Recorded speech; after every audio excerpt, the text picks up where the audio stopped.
जहाँ कम पड़े।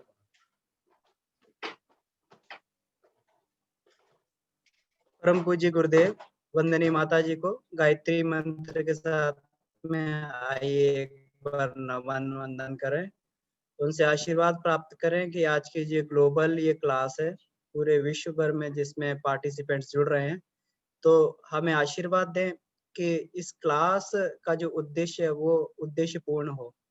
तो ऐसी भावना करते हुए आइए परम पूज्य गुरुदेव वंदनीय माता जी को नमन वंदन करें। ओम भूर्भुवः स्वाहा तत्सवितुर्वरेण्यं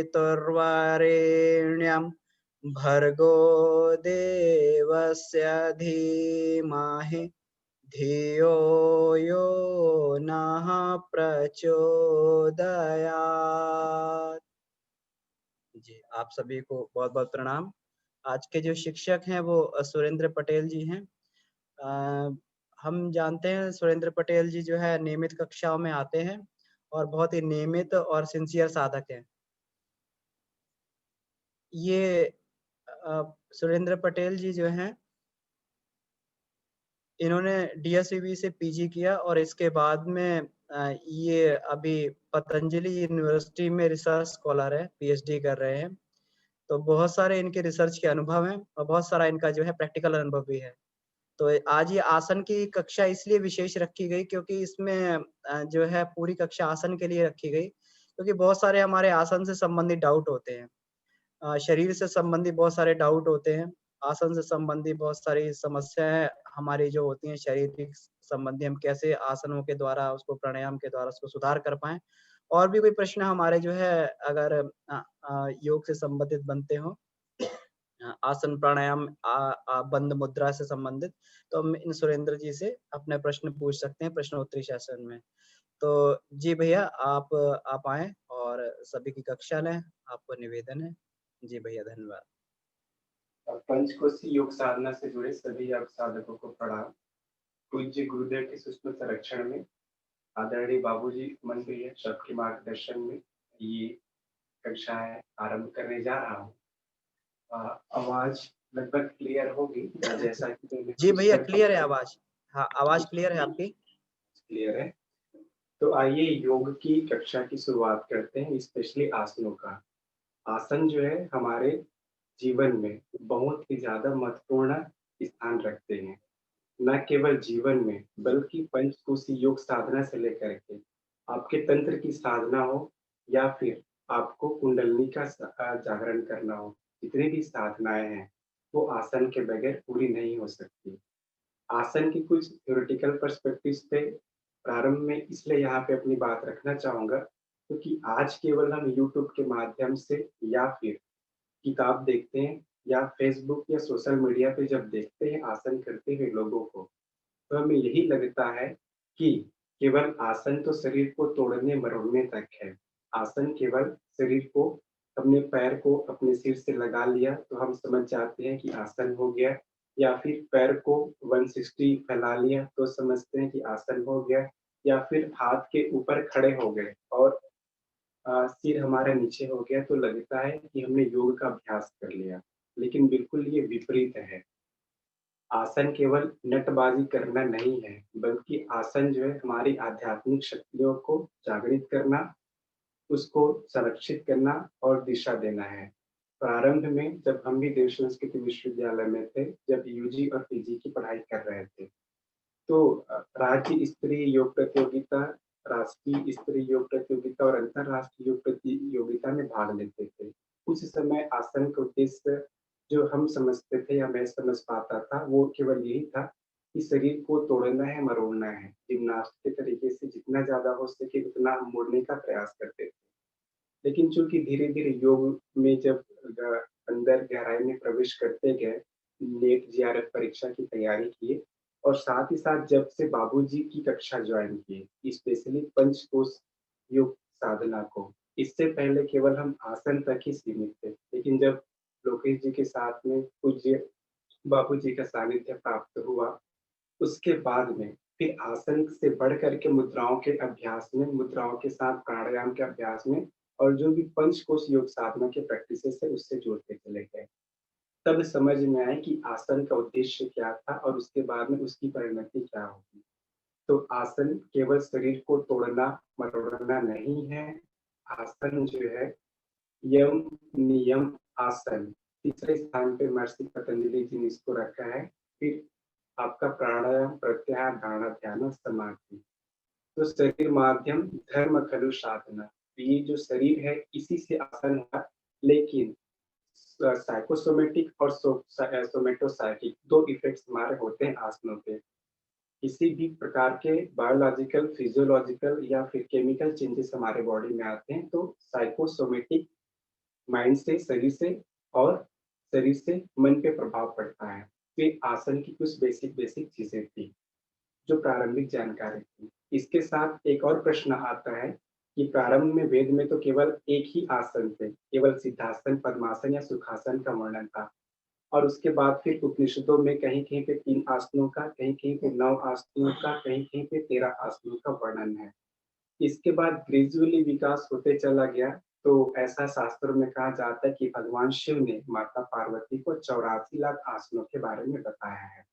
उसमें से 84 आसनों में भी 84 प्रमुख हैं और 84 आसनों में भी कहीं-कहीं 32 आसन प्रमुख हैं, आपके हिरण्य संहिता में। और कहीं-कहीं पे अर्थात हठ योग प्रदीपिका जो स्वामी स्वात्माराम जी ने लिखी उसमें 15 आसन प्रमुख हैं। लेकिन उसके साथ पूज्य गुरुदेव पंडित श्री राम शर्माचार्य जी ने गायत्री महाविज्ञान में 4 प्रभावी और 4 हैं और उसपे गुरुदेव ने रिसर्च भी की है, उसके आउटकम भी हम सबको बताए हैं। तो ऐसा क्यों? एक प्रश्न आता है कि ऐसा क्यों? आज भी आप देखेंगे पावर योगा के नाम से, हठ योगा के नाम से, विन्यासा योगा के नाम से विभिन्न प्रकार के क्या हैं, योग के बाज़ार खुले हुए हैं। और सबका केवल एक ही लक्ष्य है, शरीर को तोड़ना है, मरोड़ना है, हमारे जॉइंट्स जो हैं उसको फ्री करना है, उसके बाद में स्ट्रेचिंग करना है। तो केवल नटबाजी कर रहे हैं पूरी दुनिया और कुछ नहीं कर रही है। ये काम मैं भी पहले करता था कॉम्पिटिशन्स में जा कर के, लेकिन जब से लगा कि नहीं, आसन और योग का उद्देश्य केवल शरीर को तोड़ना-मरोड़ना नहीं है, केवल फ्लेक्सिबिलिटी तक आसन को लिमिट नहीं रखना है, बल्कि योग और आसन का उद्देश्य बियॉन्ड कॉन्शसनेस है। तो आवश्यकता को आविष्कार की जननी कहा जाता है। मैं फिर से रिपीट करूँगा, आवश्यकता को आविष्कार की जननी कहा जाता है। प्रारंभ में जब वेद काल थे, उपनिषद काल थे, उस समय बीमारियाँ नहीं थी। ना तो उस समय वात, पित्त और कफ का असंतुलन था, उस समय ना ही हमारे दिनचर्या में किसी प्रकार का संतुलन था। देश काल परिस्थितियाँ बदलती गई, उसके साथ बीमारियों का आगमन हुआ, बीमारियों के साथ में फिर मानव स्वभाव में या फिर मानव जाति में रुग्णताएँ आई, दुर्बलताएँ आई और फिर उसको ठीक करने के लिए विभिन्न प्रकार के आसनों का और भी प्रादुर्भाव हुआ। तो बेसिकली खड़े होकर के किए जाने वाले आसन, बैठ कर के किए जाने वाले आसन, लेट कर के किए जाने वाले आसन, मुड़ने वाले आसन, इस प्रकार के उसको फर्दर कैटेगराइज़ेशन किया है। लेकिन आसन का केवल एक ही उद्देश्य है अंत में, जो उपनिषद कहता है, जो शास्त्र कहते हैं, केवलम राजयोगाय हठ विद्योपदिश्यते। केवल राजयोग की प्राप्ति के लिए, मन की स्थिरता के लिए, मन को उच्च स्थिति में ले जाने के लिए, धारणा, ध्यान और समाधि संयम के अभ्यास करने के लिए, चेतना को परिष्कार करने के लिए, व्यक्तित्व को बदलने के लिए आसन का अभ्यास किया जाता है। तो यदि हमारा उद्देश्य सही रहेगा, यदि हमारी जो विज़न है, हमारा एम्स एंड ऑब्जेक्टिव क्लियर रहेगा आसनों को लेकर के, तो हम केवल फ्लेक्सिबिलिटी के लिए आसन नहीं करेंगे, केवल सामने झुक गए, मैं तो 90 डिग्री बेंड होता हूँ, मैं तो पूरा स्ट्रेच कर लेता हूँ, वो हमारा उद्देश्य नहीं रहेगा। हमारा आसन का उद्देश्य रहेगा आध्यात्मिक लाभ लेना है, शरीर के ऊर्जा केंद्रों को जगाना है, उपत्यकाओं तक ऊर्जा को भरना है, साथ ही साथ हमारे नस नाड़ियों को, हमारे जितने भी अंग प्रत्यंग है उसको मजबूत बनाना है। ये प्रारंभिक में कुछ बातें थी जो आप सब लोगों से साझा करना बहुत ज़्यादा आवश्यक था। इसके बाद हमारा जो आज का लेसन प्लान है, वो ये है कि सबसे पहले हम सूक्ष्म का अभ्यास करेंगे, उसके प्रभाव कैसे शरीर में पड़ते हैं, आसन के क्रम में, सूक्ष्म व्यायाम के क्रम में आपको मैं वर्बली बताने का प्रयास करते रहूँगा। इसके बाद में फिर प्रज्ञा योग व्यायाम का अभ्यास होगा। प्रज्ञा योग व्यायाम के अभ्यास के बाद में फिर हम 4 प्रभावी और महाप्रभावी आसनों का अभ्यास करेंगे और उसके बाद कुछ समय के लिए क्वेश्चन आंसर सेशन होगा। फिर जो 6 से साढ़े 6 बजे की कोई प्रश्नोत्तरी सेशन होता है वो हो जाएगा। एक बार मैं समय देख लेता हूँ उसके हिसाब से फिर बाकी चीज़ें 5 बज के 14 मिनट। ठीक, चलिए। तो आप लोग अपने स्थान पे बैठते हैं, तो बैठे-बैठे ही सुषुम्नायाम का अभ्यास हम प्रारंभ करेंगे। आराम से सुखासन में बैठ जाएँगे, शुरुआत हाथ से करेंगे, फिर पैर की तरफ बढ़ेंगे और पूरे शरीर का जॉइंट्स का एक्सरसाइज कर लेंगे, योग का अभ्यास कर लेंगे। धीरे से दोनों हाथ सामने लाएँगे, साँस छोड़ते हुए ऐसे मुट्ठी बंद करेंगे और साँस लेते हुए खोलेंगे। 1, 2, 1, 2, 1, 2, 1, 2, 1, 2. Kulit right आगे राइट चला दो 1 2 1 2 1 2 1 2 तो ये हमारा मुष्टिका बंध है। हमारे जितने भी शरीर के जॉइंट्स हैं, वहाँ पे वात के रूप में, हवा के रूप में एयर बबल्स होते हैं और वही बीमारियों का कारण बनते हैं, दर्द का कारण बनते हैं। अब मुष्टिका घूर्णन करेंगे। धीरे से 1 एक साँस में एक बार 2 3 देखन में छोटे लाके घाव करत बनते 4 5 6 7 8 अब विपरीत दिशा में 1 2 योग आसन जब करते हैं, सुषुम्नायाम व्यायाम करते हैं, तो जितनी बार एक दिशा में घुमाते हैं, उतनी ही बार विपरीत दिशा में भी घुमाते हैं। इसको आसन के क्रम में काउंटर पोज कहते हैं। ये 7 और ये 8 अब हाथों को फैलाएंगे 1 2 1 2 1 2 1 2 धीरे से दोनों हाथ घुटनों पे रखेंगे। इसके बाद में कोहनी का अभ्यास है। कलाई का अभ्यास हो गया, हमारे टार्सल, मेटाटार्सल, कार्पल, मेटाकार्पल्स का हो गया। अब घुटने का, कोहनी का और कंधों का करेंगे। दोनों हाथ इस तरह से बराबर करेंगे। सांस छोड़ते हुए 1 2 1 2 1 सांस छोड़ा, सिकोड़ा बॉडी, हाथ पहले और सांस लिया 2 1 2 1 2 1 2 अब इसी को ऊपर और नीचे 1 2 1 2 1 2 1 2 1 2 अब सामने से लाएंगे 1 2 देखन में छोटे लागे घाव करत गंभीर 2 1 2 बड़ों के लिए, बुजुर्गों के लिए, यहाँ तक जो हॉस्पिटल में बेड रेस्ट में भी कर रहते हैं, उनके लिए बहुत ही अच्छा अभ्यास। हमारे जितने भी जॉइंट्स हैं, हमारा ये बॉल सॉकेट जॉइंट हो गया और विभिन्न प्रकार के जॉइंट सबके लिए। ये हो गया हाथों का हो गया। अब पैकेज करेंगे हमारे शोल्डर के लिए।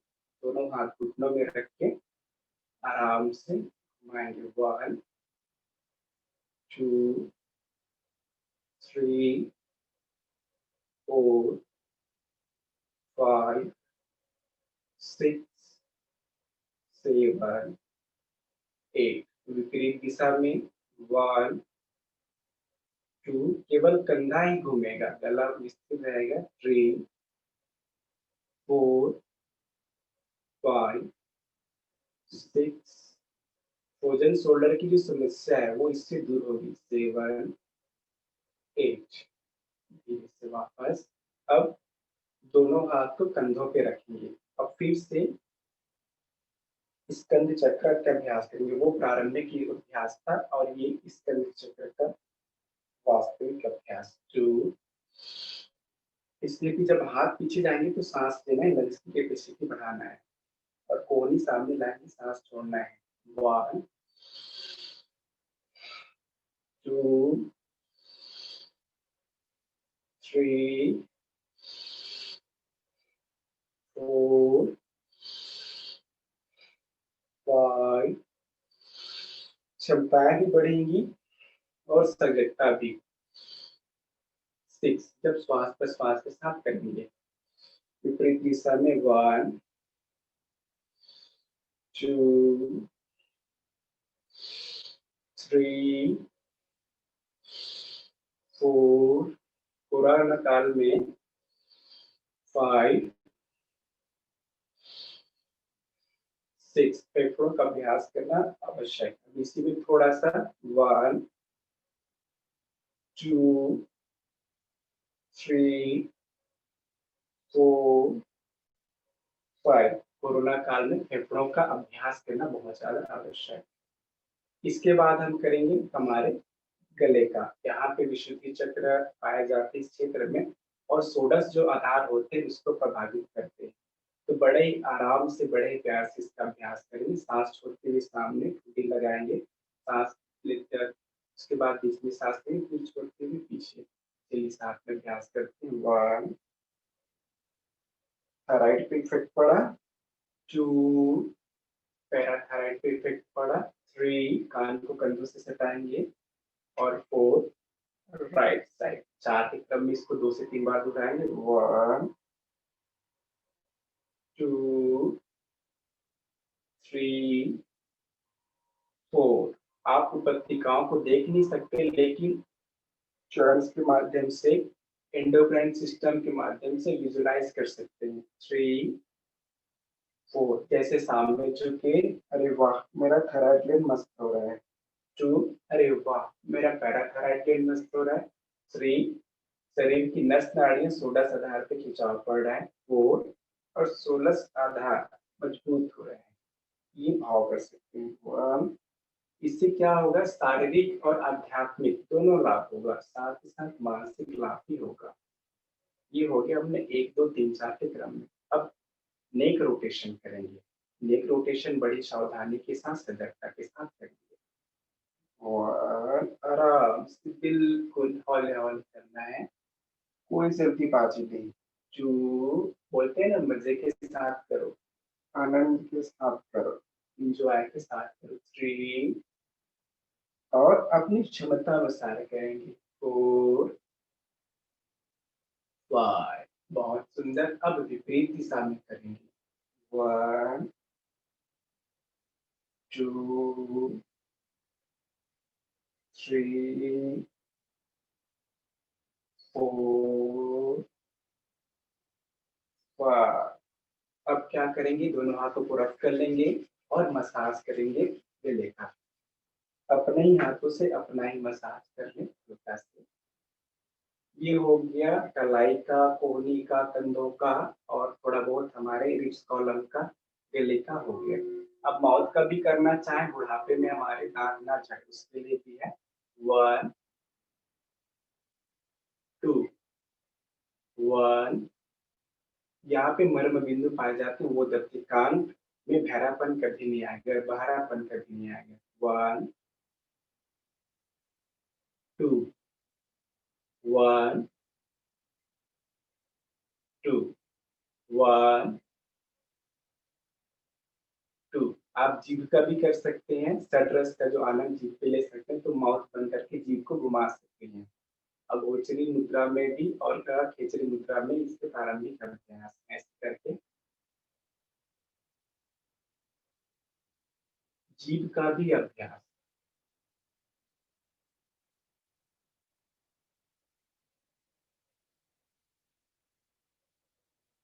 इतना हो गया। आंखों का भी थोड़ा सा कर सकते हैं क्योंकि सूक्ष्म व्यायाम का क्रम है और शरीर के हर एक हिस्से को मजबूत बनाना है। धीरे से दोनों हाथों को रख कर लेंगे और आंखों से लगाएंगे छेद से। अब इसके बाद अब पैरों की तरफ हम बढ़ते हैं। पैरों के बढ़ने के लिए दंडासन की स्थिति में आ जाएंगे। ये दंडासन की स्थिति है। सबसे पहले पैर के अंगूठे से लेकर के धीरे-धीरे ऊपर आएँ। 1 2 केवल पैर की उंगली को 3 4 5 6 7 8 अब पैर को सीधा सामने करेंगे, खींचेंगे। गुड नमन। 1 ऊपर आया, 2 108 मर्म बिंदु होते हैं हमारे शरीर में। 1 2 और सभी का प्रभाव जो है आसनों का प्रभाव इन मर्म बिंदुओं पे पड़ता है। यदि केवल जो नेटबाजी करने वाले होंगे योग आसन के अभ्यास की, वो नहीं जान पाएंगे कि हर एक आसन का अभ्यास हमारे मर्म बिंदुओं पे पड़ता है। चाहे पद्मासन करें, मयूरासन करें, शीर्षासन करें, सभी आसनों का प्रभाव मर्म बिंदुओं पे पड़ता है। अब रोटेट करें, गुल्फ घूमना एक साथ। 1 2 3 अब इसमें आप महसूस कर सकते हैं कि मेरे पैर का दर्द ठीक हो रहा है। जिनको पैर के स्तर पे लाभ लेना है, जिनको अध्यात्म में लाभ लेना है, कह सकते हैं कि मेरा अपान प्राणवायु संतुलित हो रहा है। जिनको वात पित्त कफ में संतुलन करना है, वो सोच सकते हैं कि मेरा वात पित्त कफ में संतुलन हो रहा है विपरीत दिशा में। तो एक ही पैसा रहता है लेकिन उसके अलग-अलग तरीके होते हैं इस्तेमाल करने की। कोई सोना लेता है उसी पैसे से, कोई चांदी, तो कोई किताब लेता है, तो कोई किसी भूखे को खाना खिलाता है। तो वैसे ही आसन भी है। आपके ऊपर डिपेंड है, जाकी रही भावना जैसी प्रभु मूर्ति देखी थी, आप जो लाभ लेना चाहें। अब दोनों हाथों को इस तरह से थाइस पे रखेंगे, सांस छोड़ते हुए 1, सांस लेते हुए 2, 1 आराम से, 2 सामने, 1 आराम से, 2 सामने, 1 आराम से सटाइए अपने थाइस को चेस्ट से, 2 सामने, 1 लास्ट टाइम। बाहर भी इंटरलॉक कर सकते हैं और कोशिश करें इस तरह से खिंचाव महसूस होने को। इस थाइस पे भी आपके खिंचाव पड़ेगा और आपके क्वाड्रिसेप्स पे भी, दोनों क्वाड्रिसेप्स पे एक साथ खिंचाव पड़ेगा मस्कुलर लेवल पे। हालांकि हमारे पूरे शरीर में हर आसनों का प्रभाव पड़ता है, लेकिन विशेष रूप से हर एक आसन हर एक शरीर के अंगों के लिए महत्वपूर्ण होता है। धीरे से वापस अब दूसरी तरफ से ही अभ्यास। 1 सांस छोड़ेंगे, सांस लेंगे, 1 2 1 सांस छोड़ के, 2 सांस लेते हुए, 1 सांस छोड़ के, 2 सांस लेते हुए। एक से दो बार और। 1 2 1 2 अब थोड़ी देर होल्ड करेंगे ताकि खिंचाव महसूस करें। आसन के अंत में होल्ड किया जाता है, चाहे आपका पद्मासन ही क्यों ना हो। थोड़ी देर के लिए डायनामिक से स्टैटिक पोजीशन में आए, होल्ड करें, धीरे से वापस।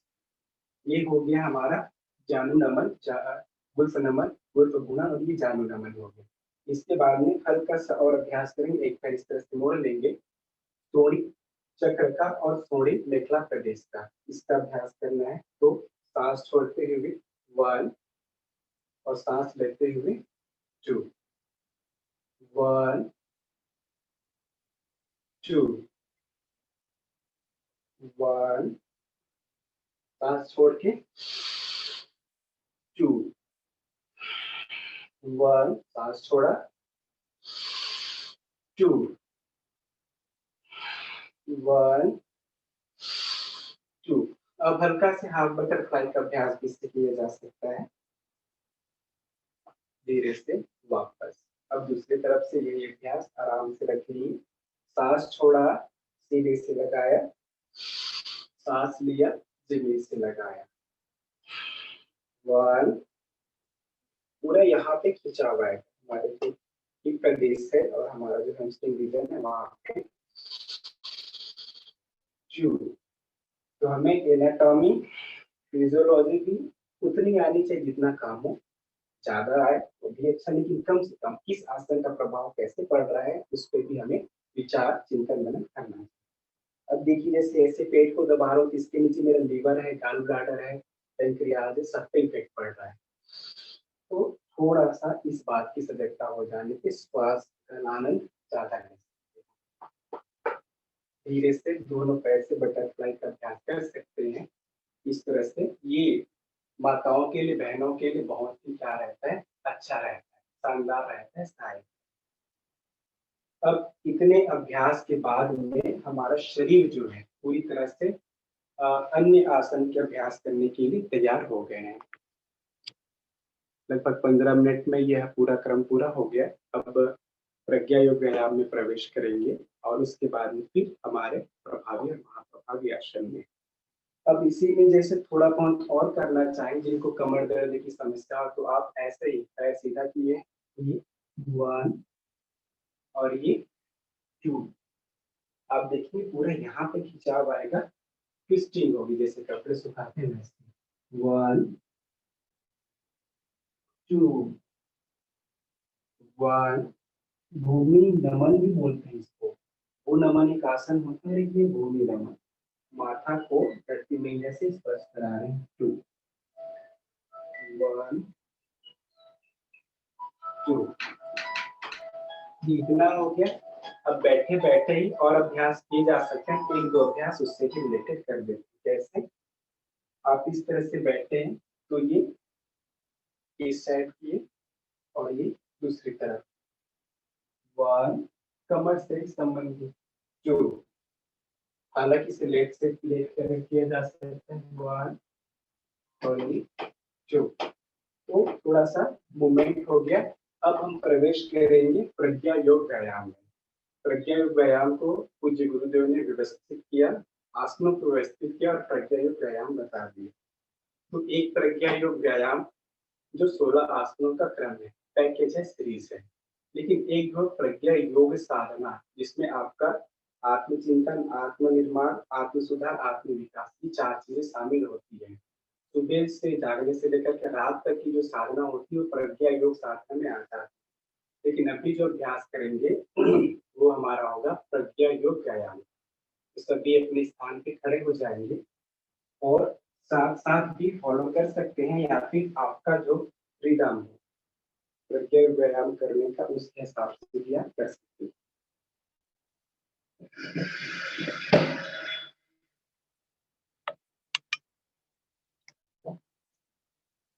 लगता है इसमें पूरा आ जाएगा।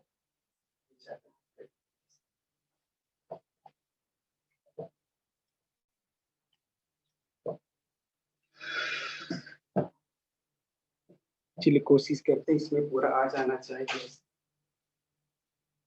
आ जाए, चलिए कोई बात नहीं। प्रज्ञा योग व्यायाम हम करेंगे तो सूर्य नमस्कार में आगे है, लेकिन प्रज्ञा योग व्यायाम में हमारा जो शरीर है ऐसे पीछे है।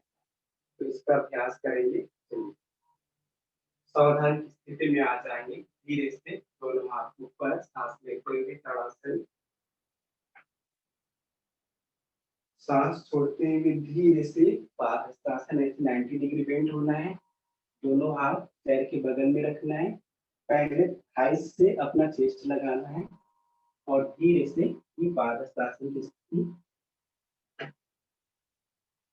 जरूरी नहीं कि आपका भी चेस्ट से टच हो, आप इतना कर सकते हैं अच्छी बात है, इतना कर सकते हैं अच्छी बात, लाभ आपको उतने ही मिलेंगे।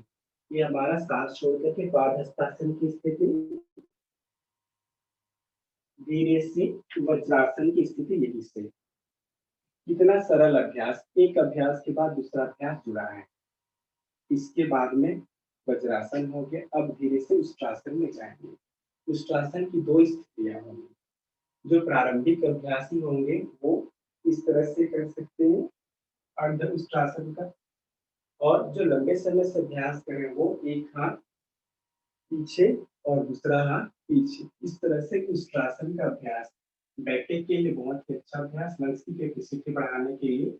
और आप देख पा रहे हो हमारे विशुद्धि चक्र पे भी, मणिपुर चक्र पे भी इसका प्रभाव पड़ रहा है। अब धीरे से यहीं से योग मुद्रा। तो शारीरिक, मानसिक, आध्यात्मिक लाभ लेने हैं तो आप आज्ञा चक्र का भी ध्यान कर सकते हैं। आज्ञा चक्र धरती माता को स्पर्श कर रहा है। और यदि शारीरिक लाभ लेना तो हमारे पेट पे खिंचाव आ रहा है, हमारे कंधों पे खिंचाव आ रहा है। अर्धताड़ासन, सांस लेते हुए,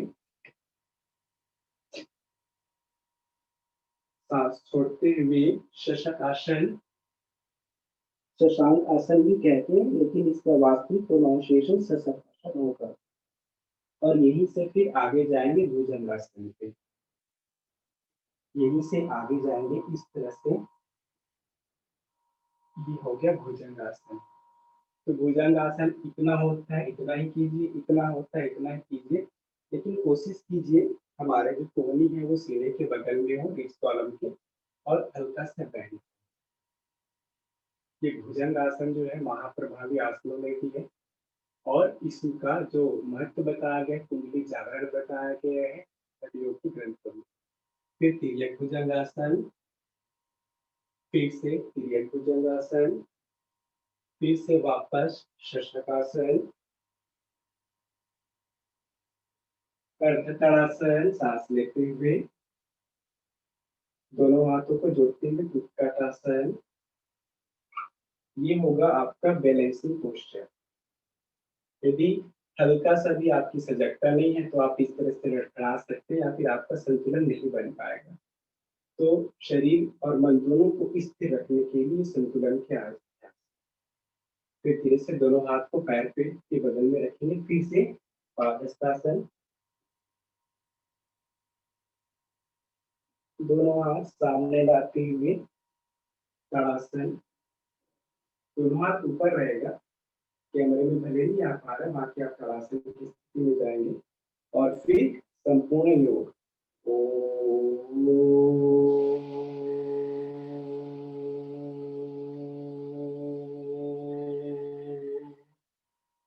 अब थोड़ी देर के लिए विश्राम करें आप। जो आसन किए हैं उसका क्या प्रभाव पड़ा मन पे, ब्लड का फ्लो कैसे रहा, ब्रीदिंग रेट कैसी रही, या क्या प्रभाव पड़ा, तो हर आसन को फील करना जरूरी है। तो विश्राम भी हो जाएगा और आसन को फील भी कर पाएंगे। तो 1 से 2 बार लंबी और गहरी सांस लेंगे, फिर से पुनः व्यायाम का अभ्यास करेंगे।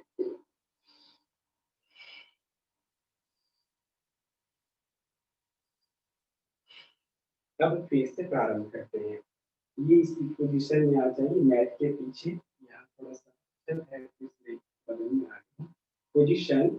1, सांस लेते हुए दोनों हाथ ऊपर, खिंचाव दें, पैर के एड़ी को ऊपर उठाएं, पैर के पंजों के सहारे आए, हाथों को ऊपर खींचे, ताड़ासन।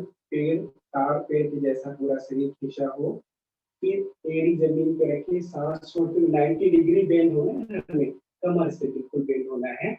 और सांस छोड़ते हुए पूरी तरह से पहले पेट को टाइट से चिपकाइए, फिर धीरे धीरे ठुड्डी को, माथा नहीं लगाएंगे, माथा लगाएंगे तो देखिए ऊपर बनेगा, सर्वाइकल में प्रॉब्लम आएगी। आप ठुड्डी लगाइए घुटनों से, इस तरह से कुछ देर होल्ड कीजिए, फिर धीरे से वज्रासन की स्थिति में आ जाएंगे। वज्रासन की स्थिति में हो सकता है सबका जो एड़ी है वो फ्लैट ना हो पाए, हमारा ये जो टखना है वो, तो देख सकते हैं आपको जिसमें सुविधा। योग में फ्लेक्सिबिलिटी, यथाभिमत ध्यानात्मक, ध्यान के लिए भी और आसनों के लिए भी है। फिर उष्ट्रासन, दोनों पैरों के बीच जितना गैप लेंगे जितना कंधों पे गैप। ये थोड़ा एडवांस लेवल का अभ्यास। उष्ट्रासन, एक हाथ पीछे ले गए, फिर दूसरा हाथ, और कमर को आगे पुश करेंगे और थोड़ा सा पीछे खींचेंगे। और आसन की अंतिम स्थिति में सांस लेना होता है, छोड़ना होता है। यहीं से योग मुद्रा का अभ्यास करेंगे। बैठ गए आराम से, दोनों हाथ इंटरलॉक किए, आराम से माथा को लगाएंगे जमीन से, धरती माता से।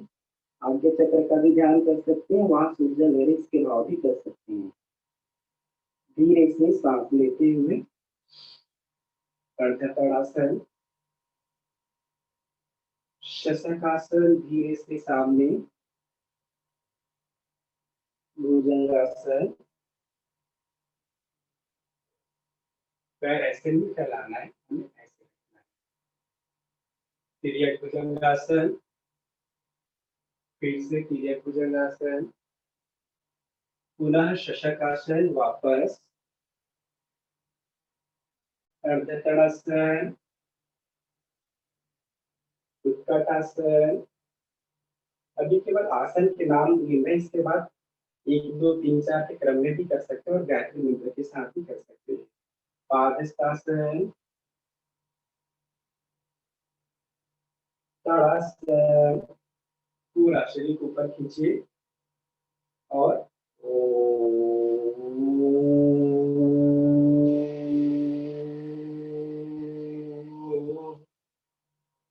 फिर से 1 से 2 बार लंबी गहरी सांस लेंगे और इसके बाद जो करेंगे प्रज्ञा व्यायाम वो हमारा होगा गायत्री मंत्र के साथ में। उसका जो प्रभाव होगा वो आध्यात्मिक होगा, मानसिक होगा, शारीरिक होगा। तो इसका भी अभ्यास एक बार हम करेंगे। पोजीशन ले लीजिए। गायत्री मंत्र के अक्षरों को संपुट करेंगे आसनों के साथ में। तो मंत्रों का प्रभाव शरीर पे पड़ेगा, मन पे पड़ेगा, जीवन पे पड़ेगा, संस्कारों पे पड़ेगा। चलिए प्रारंभ करते हैं। ओम भूः ताड़ासन। ओम भुवः पादहस्तासन।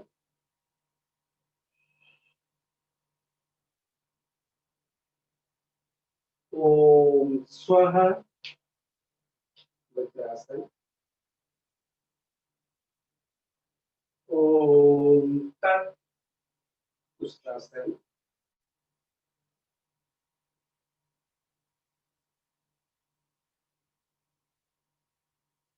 ओम सवितुर योग मुद्रा।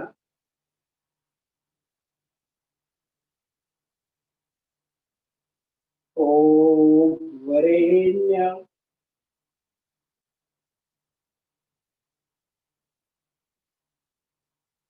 ओम भर्गो शतकासन।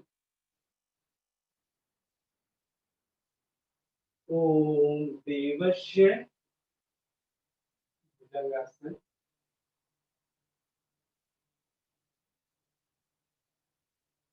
ओम धीमहि भुजंगासन। ओम धियो पुनः भुजंगासन। ओम योनः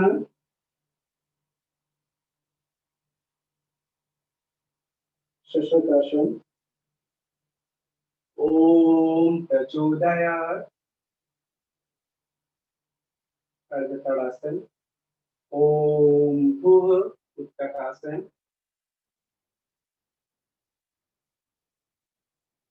ओम भुवः पादहस्तासन। ओम स्वः ताड़ासन। और फिर संपूर्ण योग करते हुए ओम।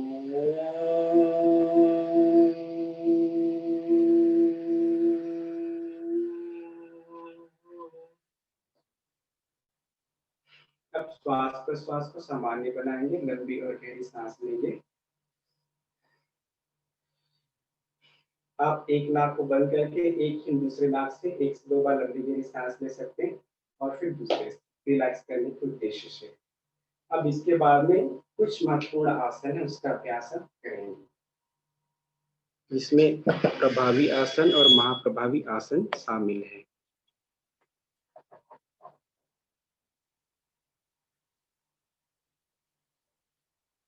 तो जैसे आपने देखा होगा हम पादहस्तासन कर रहे थे, तो ये इस तरह की स्थिति खड़े होने की साथ होती है।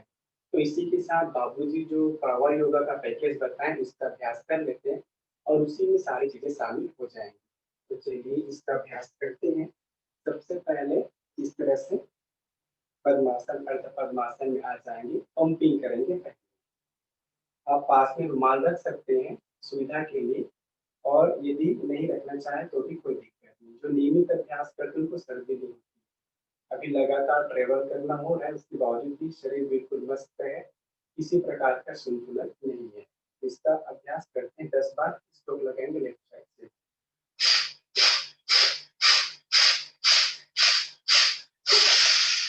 बिल्कुल भी कफ नहीं निकला।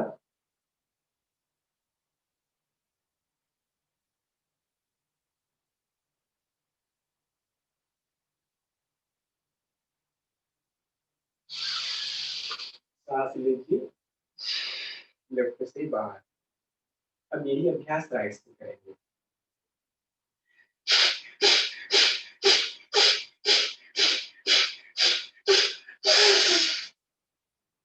पूरी तरह बाहर, मूल बंद, उद्यान बंद, जालंधर बंद।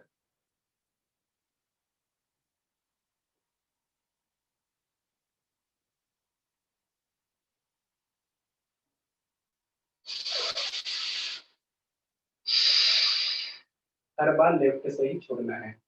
अब दोनों नाक से एक साथ।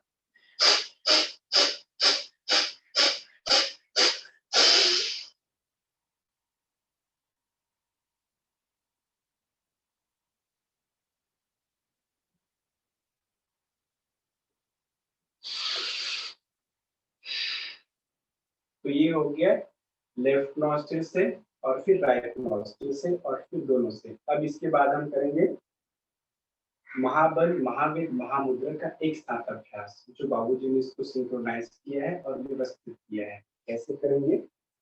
आराम से एक पैर को इस तरह से मोड़ लेंगे और एड़ी को इनर पार्ट्स पे लगाएंगे, या फिर आपका जो रखना है उसको भी आप लगा सकते हैं।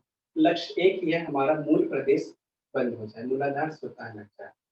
फिर पैर को ऐसे सामने करेंगे, दोनों हाथ पैर के अंगूठे को पकड़ेंगे दोनों हाथ से और पंपिंग करेंगे पहले, ताकि जरकन आए।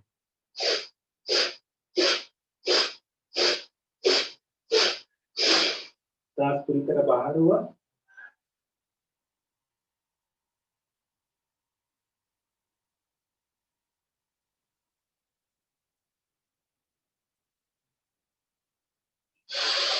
सांस लिया,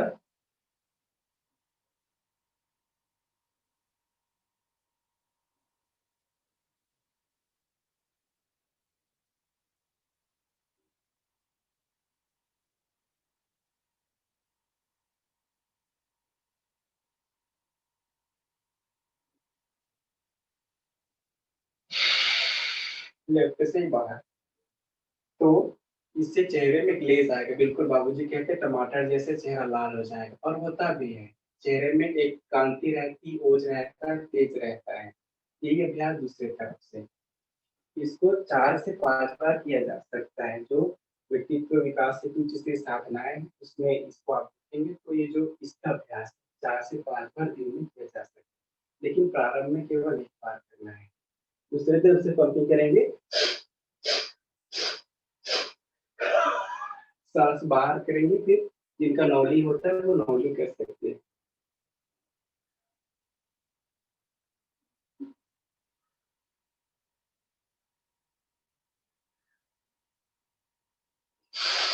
सांस भरा,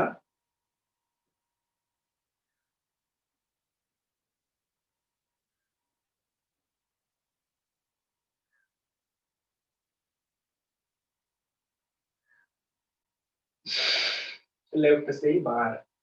अब दोनों पैरों से एक साथ। ये हमारा ये पादहस्तासन जैसा है, लेकिन ये पश्चिमोत्तानासन कहलाता है। कुंडलिनी जागरम जठर प्रदीप्तम, ये इसके लाभ है, और उदर प्रदेश को पतला करता है। पंपिंग कर लेंगे,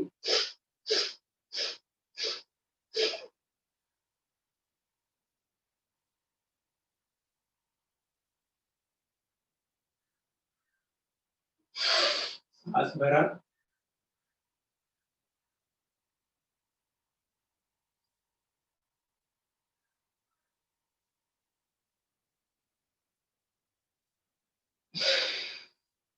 लेफ्ट से ही बाहर। अब इसके बाद में करेंगे हम सर्वांगासन का अभ्यास। आराम से लेट जाएंगे इस तरह से, पूरी सहजता का ध्यान रखेंगे। धीरे से अर्ध हलासन में जाएंगे। आप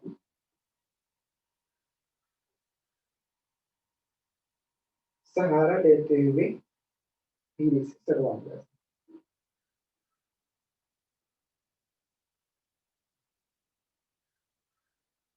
कुछ देर होल्ड करेंगे। इसके प्रभाव को आप ध्यान कर सकते हैं। जो मूल प्रदेश है वहां से ऊर्जा संस्कार की तरफ बढ़ रही है। रक्त का प्रवाह हृदय और मस्तिष्क में शानदार तरीके से हो रहा है। एक एक मस्तिष्क की कोशिकाओं को ऊर्जा मिल रही है। धीरे से वापस। अब इसका काउंटर पोज करना चाहें तो आप ऐसे भी कर सकते हैं, इस तरह से पैर सीधा रहेगा। अब इसके बाद में इसका एक और काउंटर पोज हो जाएगा, वो हो जाएगा हमारा भुजंगासन। इस तरह से भुजंग आसन का अभ्यास हम कर सकते हैं। अब इसी में धीरे से हम शशक आसन में आ गए, थोड़ा सा विश्राम भी कर लेंगे। अब जो करेंगे मयूर आसन का अभ्यास। तो सबके मयूर आसन लगाने के तरीके अलग होते हैं और मयूर हर परिस्थिति में रहता है। तो आपको जो सुविधा हो वैसे आपको अभ्यास करना है। आप बिस्तर पे भी कर सकते हैं, जो बिस्तर रहता है, जो बिल्कुल कोना रहता है लास्ट में, वहाँ पे हाथ को ऐसे रख के भी कर सकते हैं, आपको देखना है। और जो प्रारंभिक अभ्यासी होंगे वो अवॉइड करें, क्योंकि आपका रिस्ट में फिर आपको दिक्कत हो सकती है। तो धीरे से क्या करेंगे, पहले इस तरह से लगाएँगे पेट पे और धीरे से आपसे इतना होता है आप इतना ही करें और ज़्यादा कर सकते हैं तो अच्छी बात।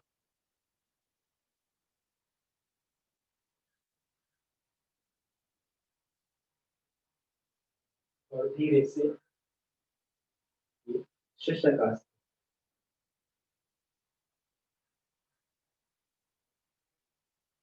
अब इसके बाद हमारा जो शरीर है वो आगे के साधना के लिए, अर्थात ये तो हो गया शरीर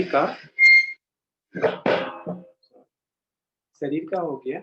अब इसके बाद में आप प्राणायाम का अभ्यास कर सकते हैं। इसमें तो मुद्राओं का अभ्यास हो ही गया और इसके बाद फिर ध्यान का और फिर आगे की चीजें। तो लगभग ये 2-3 चीजें पूरी होगी और अभी 5:51 हो रहे हैं। आपके कुछ प्रश्न हो तो आप पूछ सकते हैं, 2 मिनट का समय है और फिर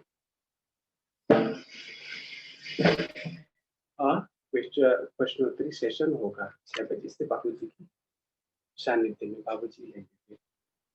चैट पे प्रश्न कर सकते हैं या फिर अनम्यूट करके आप अमन भैया को भी अपनी बातें कन्वे कर सकते हैं। आप सबका स्वागत।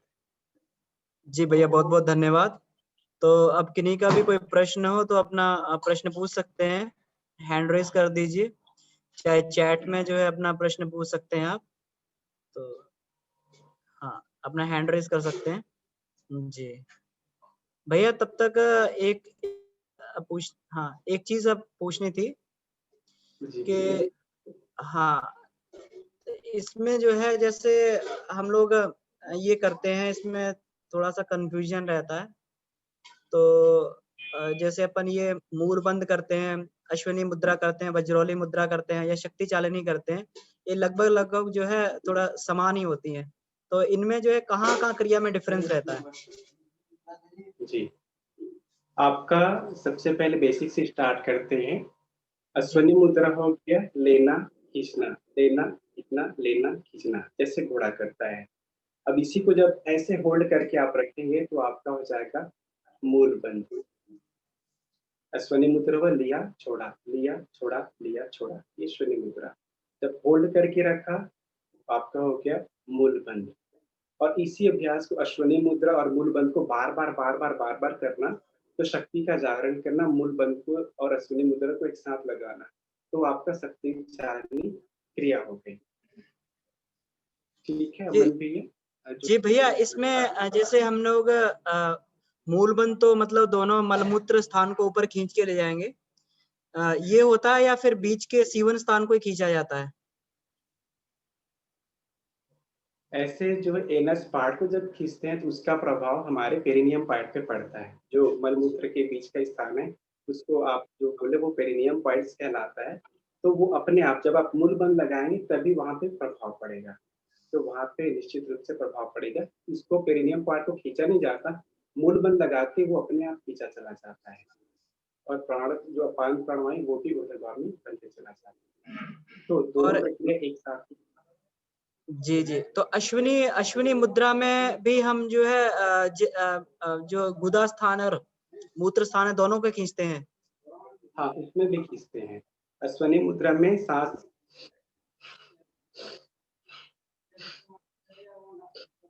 ये आपका अश्विनी मुद्रा हो गया।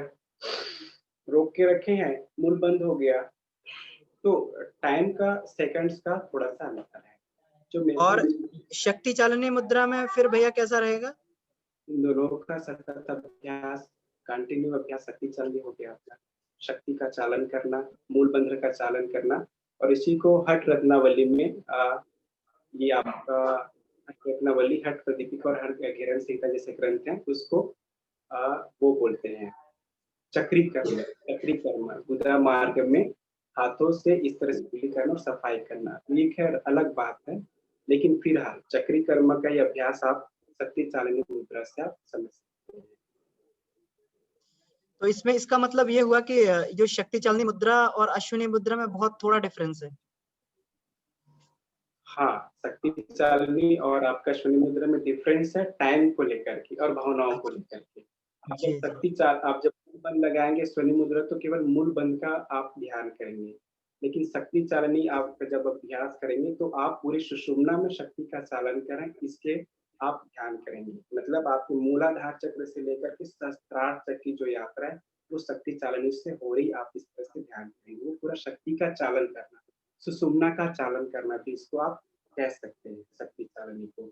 तो मूल बंध में केवल मूल प्रदेश को, कुंडलिनी के मुख को केवल जागृत करना। तो ये भाव है। भावों में थोड़ा-सा डिफरेंट आ जाता है, तो इसके नाम बदल जाते हैं। जैसे दूध दही में बदल जाता है, दही घी में बदल जाता है, वो ऐसे इसके भाव और क्रिया चेंज होने पे इसके नाम बदल जाते हैं। थोड़ी-सी प्रक्रिया बदल जाती है। जी भैया, जी क्लियर हो गया भैया, बहुत-बहुत धन्यवाद। विष्णु जी जी। का अभी प्रश्न है कि योगासन के अभ्यास में जनमानस द्वारा आहार विहार पर ध्यान रखने हेतु सहज सूत्र बताइए। बिल्कुल 3 चीज़ें बताई कि गुरुदेव ने क्या खाएँ, कैसे खाएँ, कब खाएँ में ऋत भूख, हित भूख, मित भूख। ऋतु के अनुसार आपका भोजन हो, आपके शरीर के अनुसार आपका भोजन हो, ऋत भूख, मित भूख और हित भूख, जो आपको पोषण प्रदान करे ऐसा भोजन हो। तो 3 सूत्र हमें ध्यान रखने, ऋत भूख, हित भूख और मित भूख। और जैसा कि आप योग का अभ्यास करते चले जाएँगे, सत्वगुणी प्रवृत्तियाँ आप में स्वतः बढ़ती चली जाएँगी। जब हम योग का अभ्यास नहीं करते थे पहले, तो मिर्च मसाला बहुत ज़्यादा खाते थे। लेकिन आसन करते-करते संस्कारों में, व्यवहार में, वाणी में और खान-पान में इतना बदलाव आया कि कोई मिर्च मसाला वाला भोजन भी हमें दे देगा तो उसमें हम पानी डाल देते हैं, फिर खाते हैं। तो योग का अभ्यास करते रहने से भी सात्विक आप आहार में बदल जाएगा और सात्विक आहार लेते हुए भी आप साधना के मार्ग में आगे बढ़ सकते हैं।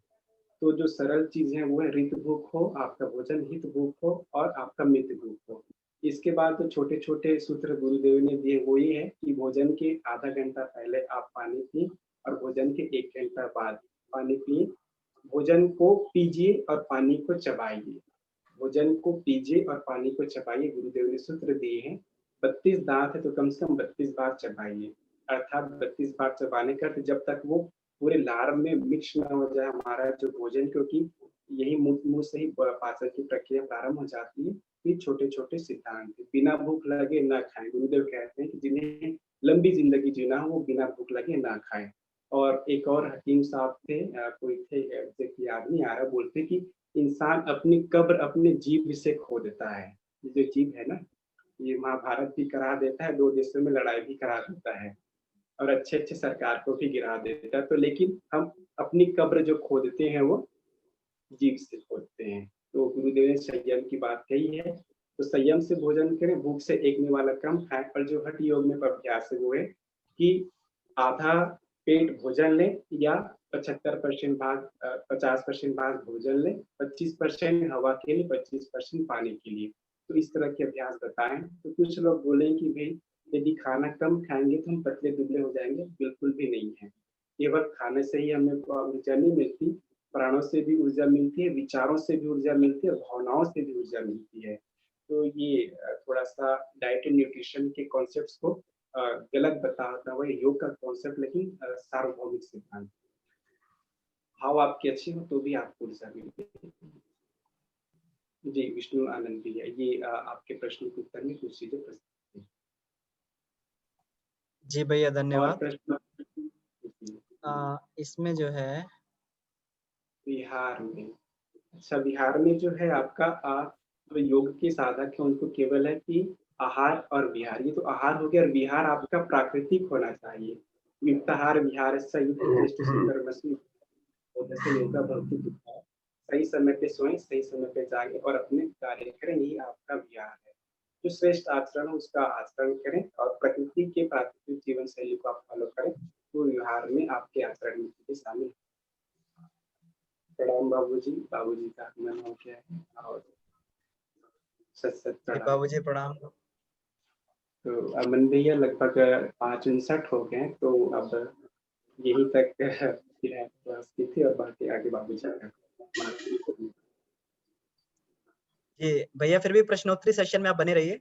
बाबूजी हम लोगों का मार्गदर्शन भी करेंगे और भी कुछ जी क्वेश्चन होंगे तो आप भी उनको आंसर करते रहिए पैरेलली। जी बाबूजी। जी जी आपसे निवेदन है बाबूजी कि आप हम सभी लोगों का मार्गदर्शन करें आसन प्राणायाम बंद मुद्रा में।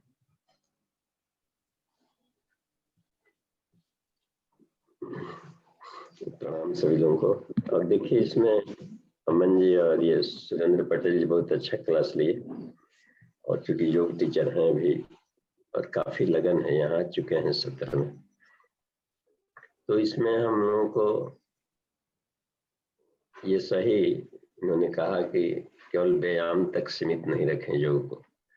कुछ गुरुदेव ने आसन और प्राणायाम को इतना ही रखा है जिसना कि हमारा शरीर और मन फ्रेश हो जाए, प्राणी की एनर्जी से एनर्जी लेवल मस्त हो जाए और शरीर स्वस्थ हो जाए।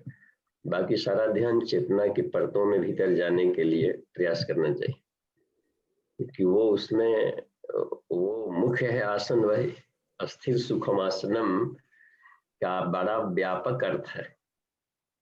हम लोग हल्के अर्थ में सुख पूर्वक अस्थिर बैठ गए, आसन हो गया। जीवन में स्थिरता है कि नहीं है, और सुख अस्थाई सुख प्राप्त हुआ कि नहीं। एक ऐसा प्लेटफॉर्म है जिसमें आदमी हमेशा रहने लगे, और वो हमारी यात्रा होनी चाहिए कि वो आसन है। अच्युत शब्द का प्रयोग किया जाता, तो वो वहां तक के लिए है जिसे, और वो स्थिति आती है कि जब हम लोग प्रयत्न शैथिल्य और अनंत समापतिभ्यम दो शब्दों का प्रयोग किया है सिद्धि के लिए। अनंत समापतिभ्यम का मतलब होता है इनफाइनाइट परमेश्वर के साथ हम लोग तादात्म्य स्थापित करें, तो उसका एक लाभ मिलेगा कि सारे संसार के जो थपेड़े हैं जो साधक पर आते हैं, वो बाण रूप का, रस का, गंध का, शब्द का, स्पर्श का, जैसे बम्बार्डिंग बराबर होते रहता है, सामने जाएंगे तो कहीं से भी दृश्यों का, तो इस बम्बार्डिंग से निष्प्रभावित तभी हो जाएंगे जबकि इसके भीतर में घुली हुई एक पवित्र और शक्तिशाली चेतना है जिसमें लिप्त भी नहीं होती और हमेशा शांति और आनंद स्थिति में पड़ी रहती है। उसके साथ तादात्म्य स्थापित करने को पतंजल बोले, तो संसारिक थपेड़े हमें कष्ट नहीं देंगे। ततो द्वंद्व अनभिघात, तो द्वंद्वों के अभिघात को समाप्त करना ही निर्वाण है। तो इसी के लिए हमारे सब बड़ी सिस्टम है पांचों। तो पांचों कोषों के अलग अलग आसन होते हैं जो उस कोष को क्लीन करते हैं, उसमें स्थिरता लाते हैं। एक प्रश्न आया है, प्रश्न आप देते रहें तो बढ़िया है। इस प्रश्न को पढ़िए तो अमन जी। जी बाबूजी मैं पढ़ रहा हूँ। केवी दुबे जी का है, मूल बंध को मलमूत्र स्थान को ऊपर की ओर खींचना यह क्रिया पक्ष है, तो भाव पक्ष में मूल बंध को किस प्रकार लगाना चाहिए? जी धन्यवाद और प्रणाम दुबे जी को, मुंबई से हैं संभवतः। तो ये देखिए मूलबंध में एक उपनिषद है जो कुंडली उपनिषद में, कुंडली जागरण में इसकी बहुत बड़ी भूमिका है। उसमें बताया गया है कि वृद्धो भवति युवा, यानी वृद्ध भी युवा हो जाता है सततम मूलबंधनात्, बराबर मूलबंध के प्रयोग से। अब देखिए वहां पर होता है क्या कि इन दिनों एक और भी रोग चला हुआ है, आदमी में नपुंसकत्व बढ़ रहा है और इसके लिए पूरा सिस्टम पूरा चिंतित है। तो इसको, इसका मतलब है कि हमारी सेक्स एनर्जी फुलझड़ी की तरह यूं ही खुली बारूद की तरह फास्ट फूस होकर के यूनिवर्स में विलीन हो रही है। उसको हम बांधे, और वही मूल शक्ति है जो काम शक्ति है। देखिए धर्म अर्थ काम और मोक्ष, यानी मोक्ष दिलाएगा तो काम शक्ति ही दिलाएगा, बस बंधन में भी डालेगा तो यही और मोक्ष भी दिलाएगा तो यही, क्योंकि देख रहे हैं कि सीधे धर्म अर्थ से सीधे मोक्ष पा सकते। काम की जो भूमिका है उसमें सभी तरह की कामनाएं आती है। हमारी कामनाएं यदि पदार्थ भौतिकवादी केवल बनी रहती है तो उस कामनाओं से हमारे प्राण का क्षरण होता है। और इन कामनाओं को यदि हम आत्मशक्ति से जोड़ देते हैं, आत्मिक विकास में जोड़ देते हैं, तो इसका ऊर्ध्वगमन हो जाता है। इसी को रूपांतरण कहते हैं, काम शक्ति का रूपांतरण, यू टर्न लेना से। और यू टर्न लेने से एक आदमी भयभीत होता है कि शायद संसार का सुख छूट जाएगा। यहीं पर वो अपने को ट्रैक से उतर रहा है, उसके माइंड स्लिप कर रहा है। क्योंकि यू टर्न लेंगे तो एक ऐसी शक्ति हमें प्राप्त होगी जो कि संसार के सारे सुखों के भीतर में घुली हुई है और सबका आनंद ले रही। हमारी चेतना हर शरीर के भीतर में जाकर उसका आनंद लेना शुरू कर देगा। तो वो उन्हीं को मिला है, उन योगियों को जो काम को मोक्ष में लगाए, यानी बंधनों को ब्लास्ट करने में लगाए। पंचकोश 5 बंधन है। अपने काम शक्ति को जिस दिन हम लोग उन बंधनों को ब्लास्ट करने में लगा देंगे, अपने जीवन के दुखों को समाप्त करने में लगाएंगे, अस्थायी सुख को तो समझिए कि हमारी यात्रा एक चल पड़ी। अंतरंग साधना है, अंतर्मुखी साधना को ही गुरु जी ने कहा है कि ये इसका मतलब होता है आत्मिकी। आत्मिकी यानी अंतर्मुखी साधना। तो उसमें मूलबंध की भूमिका देखिए क्या बन रही है। जैसे मान लीजिए कि आप सीधा बैठे हो, ये तो जैसे ही मूलबंध लगाते हैं पूरा स्क्रीन पर नहीं आ पा रहा, ऐसे ही देखिए। तो कॉन्ट्रैक्ट किया, ठीक। तो दोनों अवस्था में आप करके देखें, बाह्य कुंभक में भी करके देखें। रोकिए, करें, अच्छा लगने तक मूलबंध लगाए रखें और रिलैक्स। अच्छा, इस क्रिया को यदि हम फिर भीतर से अंतः कुंभक में करके देखिए, अंतः कुंभक करके रोक लें।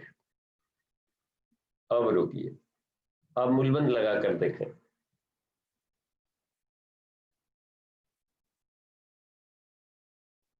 और जब लगे कि अब लूज हो रहा है तो उसको रिलैक्स कर दें। दोनों में अंतर एक पाएंगे कि जो बाह्य कुंभक में जब हम थे तो लग रहा था कि ऊपर खिंचा रहा, लेकिन ऊपर से कोई प्रेशर नहीं दे रहा था नीचे की तरफ। लेकिन जब अंतः कुंभक में करते हैं, जैसे फुटबॉल में हवा भरी हुई है, तब कोई ऊपर दबाए तो 2 बल काम कर रहा है, सेंट्रीपिटल, एक बाहर भी फेंकने वाला काम कर रहा था और भीतर भी कर रहा था। उस अवस्था में उसका अधिक लाभ मिल रहा है। यानी मूलबंध अंतः कुंभक में कुछ अधिक लाभ दे जाता है। इसी तरीके से उड़ियान बंद बाह्य कुंभक में अधिक लाभ दे जाएगा, जलंधर बंद अंतः कुंभक में अधिक लाभ दे जाएगा। और तीनों एक साथ लगाने में कॉन्ट्राइंडिकेशन आ रहा है कि तीनों अब एक साथ कैसे लगाए। तो उसमें हम लोग क्या करते हैं महाबंध में कि बाह्य कुंभक में भी तीनों लगावें और अंतः कुंभक में भी तीनों लगावें। तो यह है एक तरीका। अच्छा, अब रहा गई बात दुबे जी की, यहाँ पर अटक रही है कि मूलबंध हम लोग लगाए, पेरिडियल मसल्स ऊपर खींचे, तो उसमें मेडिटेशन क्या। तो मूलबंध में 2 प्राण काम करता है, एक का नाम है अपान और दूसरे का नाम है कूर्म। ये पॉइंटेड है, जिससे मान ऊपर वाला को अस्तर कर दे, नीचे वाला न्यूक्लियर पॉइंट को बिंदु का, लघु प्राण ऊपर वाले को महाप्राण का, महाप्राण लघु प्राण, ये कोनिकल से बन गया। तो एक छोर है ऊपर। अब इनको जैसे हम कॉन्ट्रैक्ट करते हैं तो प्लस और माइनस स्पार्क करेगा, स्पार्क। तो जैसे चॉकिंग होता है, बैटरी को 2 धूल मिलाएंगे तो स्पार्क करेगा। जैसे से कॉन्ट्रैक्ट किए तो विद्युत स्पार्किंग हुआ और आसपास के जितने डिजीजेस थे हमारे, जेनाइटल रोग किसी भी तरह का हो, यूरोजेनाइटल से संबंधित, वह सब क्या हो जाता है कि वो उसके रोग को उजला कर हटाएगा और इतना आग पैदा कर देगा कि कब्ज भी ठीक हो जाएगा। गांठें जो पड़ी हुई है नहीं पच पा रही है, अपच वगैरह सब ठीक होंगे और काम शक्ति का ऊर्ध्वगमन भी होने लगता है। पहले बिजली पैदा शुरू हो गई। बिजली तभी नहीं पैदा होगा, बल्ब जलेंगे जब दोनों पॉइंट को सटाएंगे। तो उड़ियान बंद में महाप्राण और लघु प्राण आपस में मिलते हैं। जालंधर मध्य यहाँ उदान और देवदत्त आपस में मिलते हैं। मेडिटेशन में ऊपर किया जा सकता है क्योंकि ऊपर कोई क्रिया पक्ष नहीं बन रहा, त्राटक हल्का सा काम आ रहा है, लेकिन उसमें मेडिटेशन में उसमें भी बयान और ये धनंजय को आपस में मिलाया जाता है। तो ये जहां जहां पर है, ऐसे मान लीजिए कि यहाँ पर था हृदय में प्राण और नाग था, तो यहाँ भी हम बाह्य कुंभक में जा करके और जैसी प्रेशर देते हैं तो फेफड़े में भरी हुई हवा जा करके थाइमस वाले लेयर को टच करती है, इंडोक्राइन सिस्टम को वहां पर टच करेगी। या अपना जो कार्डियक प्लेक्सस है पूरा जाल T1 से T2 के बीच T12 तक, वो जितने भी जाल है कार्डियक प्लेक्सस कहलाते हैं, उसको जाकर टच करेगा तो वो भी विद्युत स्पार्किंग होगा। तो जहां भी हम लोग बंद लगा रहे हैं तो वहां पर यही क्रिया होती है कि किस एरिया में लगा रहे हैं उस एरिया का लाभ ले। कल कुंडलिनी जागरण में इसके हम क्लासेज में इसको थोड़ा बताएंगे भी प्रैक्टिकल, तो वो लाभ मिलते जाएगा और कोई दिक्कत नहीं आएगी। जी धन्यवाद, दुबे जी को प्रणाम। जी अभी और किन्हीं का प्रश्न है तो अपना हैंड रेज कर सकते हैं। बाबूजी से, सुरेंद्र जी से पूछ सकते हैं प्रश्न। चलिए, पंचकोशों से जुड़ा हुआ कोई प्रश्न जी, पांचों लेयर में कहीं से भी कोई प्रश्न हो, क्योंकि हम में से कोई किसी कोर्स में से आगे निकल चुके हैं, कोई बहुत आगे निकल चुके हैं, कोई तुरंत एडमिशन लिए हैं। तो ऑनलाइन क्लासेज में आप जब हम सामने रहते हैं तो पांचों कोर्सों में से कहीं के भी गुत्थियों को सुलझा सकते हैं, बिल्कुल शीशे की तरह पारदर्शी है।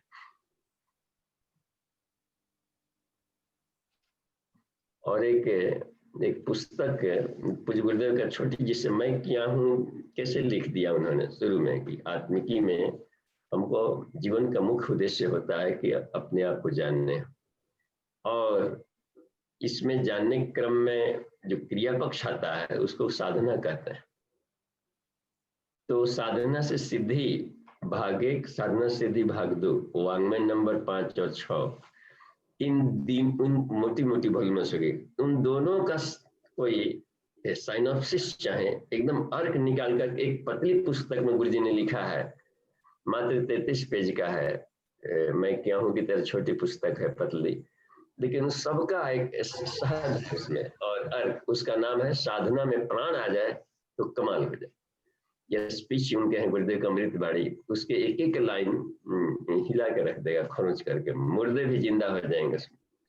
तो उसको जरूर आप रखें और कहीं ऑनलाइन से पढ़ लें या कहीं से मिलता हो तो खरीद लें।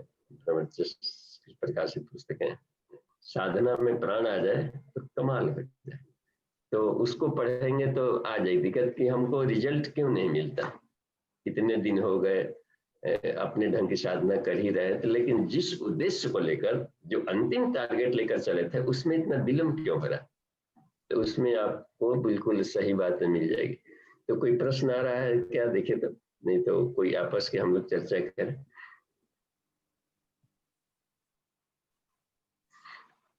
देखिए खान पान की जहाँ, हाँ जी दुबे जी का हैंड रेज है बाबूजी, तो मैं इनको तो खुल सकता है तो खोल लें, यदि वो वीडियो खोल सकते हैं तो खोलने का स्थिति तो खोल लें, नहीं तो बस ये किए। बाबूजी सादर प्रणाम। जी प्रणाम। बाबूजी मेरा प्रश्न ये था कि सबसे पहले तो एक बात बहुत विशेष रूप से आपसे, मतलब सभी साधकों से कहना चाहूंगा कि आप हमेशा यंग दिखते हैं, और आज तो एकदम कमाल ही हो गया कि आपका चेहरा देख करके साक्षात शिव का मुझे दर्शन हो रहा है।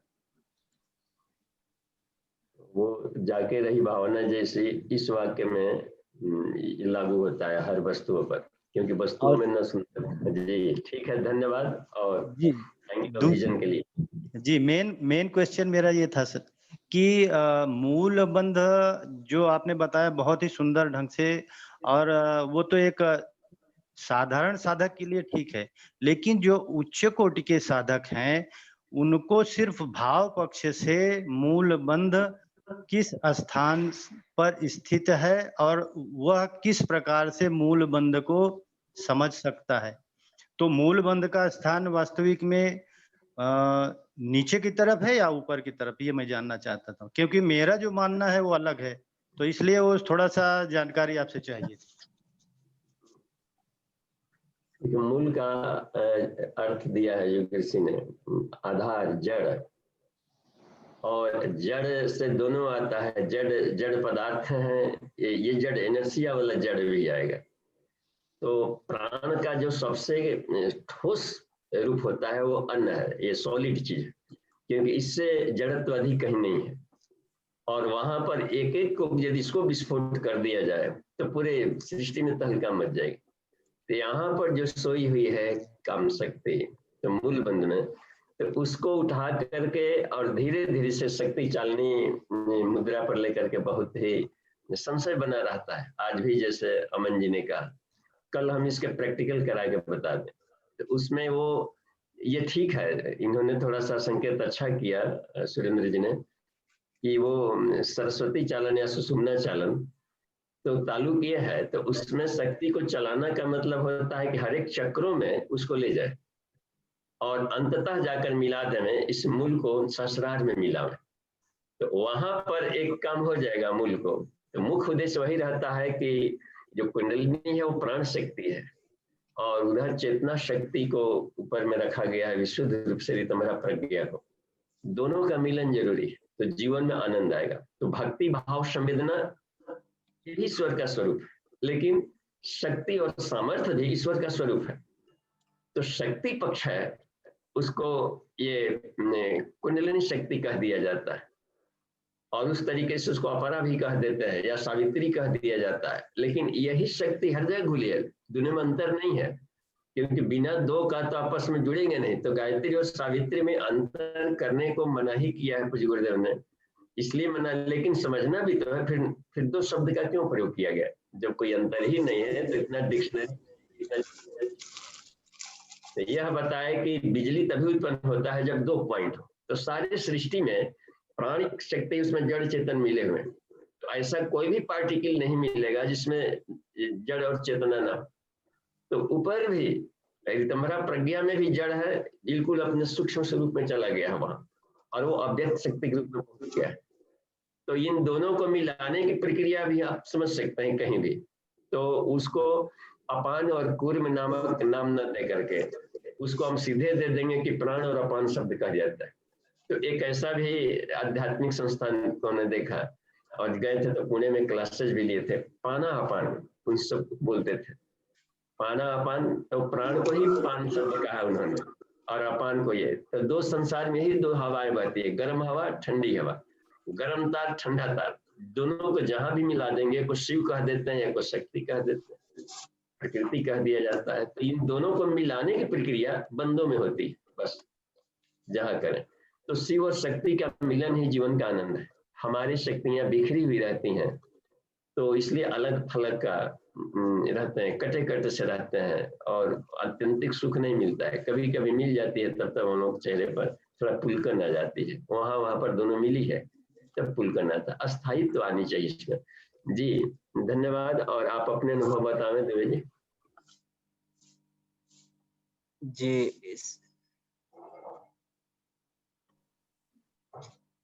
एक मिनट देखता हूँ इसमें। हाँ, दुबे जी म्यूट पर है। अच्छा ठीक है। तो जी बाबूजी प्रणाम। जी बाबूजी, मेरा ऐसा मानना था कि जो उच्च कोटि के साधक हैं या जिन्होंने सिद्धावस्था प्राप्त कर ली है, ऐसे व्यक्ति को भाव पक्ष में मूलबंध किस स्थान पर लगाना चाहिए?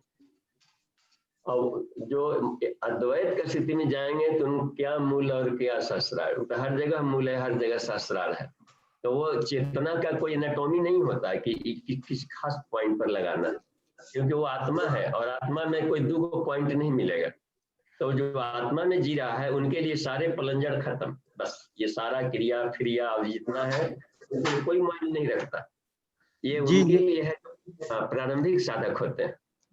जी ये तो कैवल्य अवस्था एक हिसाब से आप बता रहे हैं। दूसरा जो मेरा अनुभव है वो मैं आप सभी से शेयर करना चाहूंगा कि शक्ति जागरण के पश्चात, जैसा कि आपने कहा कि शक्ति का जो क्षरण नीचे की तरफ होता है, उस शक्ति को ऊर्ध्वगमन जब कर लेता है साधक, तो यह जो शिखा बंधन हम करते हैं उस स्थान पर स्थिति बनाए रखना यही मूल बंध है, मेरा ऐसा अनुभव है। और इसीलिए गायत्री साधक जब साधना करने के लिए जब बैठता है तो वो शिखा बंधन करता है, तो खाली भाव पक्ष कर लिया तो वहां पे मूल बंध ऑटोमेटिक लग जाता है। उसे खींचना उठाना ये सब थपेड़े में नहीं पड़ता, और उसकी सारी क्रियाएं उस मूल बंध यानी उस स्थान को ब्रह्म का स्थान भी माना गया है। तो वही मूल है, वही जगत का कारण है, और वही सारी सृष्टि का स्रोत है। तो यत् ब्रह्मांडे तत्पिंडे, तो जिस प्रकार से विश्व का कर्ता धर्ता मूल ईश्वर है, उसी प्रकार से हमारे शरीर को धारण करने वाला जो ब्रह्म कहा गया या आत्मा कहते हैं, वो उस स्थान पे स्थित है। तो यह तभी होगा जब क्रिया पक्ष आपका मजबूत होगा। बिना क्रिया पक्ष के तो वो मूलबंध लगाना बहुत ही दुर्गम और दुस्साध्य कार्य है, कभी उसको स्वप्न में भी नहीं हम सोच सकते। जब उस स्थिति में व्यक्ति पहुंच जाता है कुंडलिनी जागरणी के पश्चात, उस वक्त यदि वो सिर्फ शिखा का स्पर्श मात्र कर ले तो उसका मूल बंध लग जाता है। अदरवाइज शिखा को अगर स्पर्श ना भी करे, खाली भाव पक्ष कर ले तो वो मूल बंध में स्थित हो जाता है। क्या मैं सही हूं या कुछ और इसके पीछे आप कहना चाहेंगे? आप सही हैं। हर साधक अपने जगह पर सही रहता है, तभी उसको सुख मिल रहा है, तभी वो कर रहा है। तो जिस भाव में रह करके हम सुख की अनुभूति करते हैं वही परफेक्ट है। तो आपके लिए वही परफेक्ट है। अच्छा, अब यदि मान लीजिए कि हम इसको इस ढंग से और एक और एंगल ऑफ विजन देते हैं इसमें, कि यदि हम मस्तिष्क में चेतना को मानते हैं तो राम जी बार बार रावण का गर्दन काट कर फेंक देते थे जी, और वहां पर ये तर्क से काम करेगा, अब फिर रुक जाता था। तो इसका अर्थ यह हुआ कि उसकी चेतना, कह रहे थे ना, विभीषण ने बताया कि उसकी चेतना नाभि में है। तो इस वजह से उसकी चेतना जो है ऊर्ध्वगमन पूरी तरह से नहीं हुआ था, इसीलिए तो कहीं कहीं पे जो है उनको अमरत्व प्राप्त था। अमरत्व जो है उनका मणिपुर चक्र से संबंधित था, इसलिए मणिपुर चक्र से उनको बाण से जब बेधा गया तो उनकी मृत्यु हुई। अदरवाइज जो सर कितनी भी बार काट रहे थे वो जुड़ जाता था, ऐसा जो मानना है हमारा। अब इसको ऐसे समझे, जिस आदमी की चेतना जिस चक्र पर केंद्रित रहती है वही उसका प्राण रहता है, तो उसका मूल वही कहलाएगा। आप जैसे मान लीजिए जड़ है, किसी पौधे को हम तना काट दें और ऊपर का पत्तियां काट दें, लेकिन जड़ चूंकि जमीन में है तो वहां से फिर उग जाएगा। तो इसलिए उसका पेट और प्रजनन वो बिल्कुल ही स्थूल जगत में रचा पचा व्यक्ति हो तो उसका सांसारिक और ज्ञान कुछ भी बर्बाद हो जाए तो नहीं चिंता रहती है। और जहां इसके इस आधार को, इसका प्लेटफॉर्म क्या है, इस चेतना का, उसकी श्रद्धा का केंद्र क्या है, तो वो उसका जड़त्व कहलाएगा। इसका बेस क्या है, तो हमेशा मूल का तो यदि तो जो आज्ञा चक्र में गए हैं, जोगी पहुंच गए हैं वहां, तो उनका मूल वो हो जाएगा। मूल कि वो अब उस स्थिति पहुंच गए, उनका वो जड़ वहां पर चला गया। तो ऐसे भी कहा है गीता में कि मैं एक ऐसा वृक्ष हूं पीपल का जिसकी जड़ें ऊपर है, तो वहां पर उस तर्क में तो मूल आ जाएगा ऊपर में। तो वो निर्भर करता है पात्र विशेष के लिए, यानी यह डिपेंड करता है उस साधक के योग्यता के आधार पर और उसके विचारों पर और उसके मान्यताओं पर। जी जी, ये भाव पक्ष है, क्योंकि उसका कोई एनाटॉमी नहीं है कि इसमें इतना चक्र होते होते। लेकिन मतलब होता है कि ये व्यक्ति कौन से चक्रवात में फंसा हुआ है, यानी कौन से चक्कर में, चक्रवात का मतलब होता है बंधन या अवरोध होते हैं, चाहे पदार्थवादी चक्रवात में फंसा है, पदार्थ वासना में या विचार वासना में या भाव वासना में या मान्यताओं की वासना में, इन्हीं को चक्र का है। और वो आत्मा का उसको अपने है कहीं पर भी। तो जो जिस में फंसा रहता है, जिस बेस में जी रहा होता है, जिसकी श्रद्धा भावना, तो उसकी जो श्रद्धा से होता है उसकी श्रद्धा के आधार पर उसका मूल और वो बेस कहेगा। उन अर्थों में ले सकते हैं हम लोग इसको। जी धन्यवाद, आप दूसरों को मौका देते हैं। जी जी जी धन्यवाद, बहुत बहुत धन्यवाद, प्रणाम। जी बाबूजी, इसमें अब जो है भूप किशोर जी, आपको मैं अनम्यूट कर रहा हूँ, आप अपना प्रश्न पूछ लीजिए। जी भूप किशोर जी, आप अपने आप को अनम्यूट करें। जी शायद वो अनम्यूट, हाँ जी भाई, जी भाई साहब पूछिए।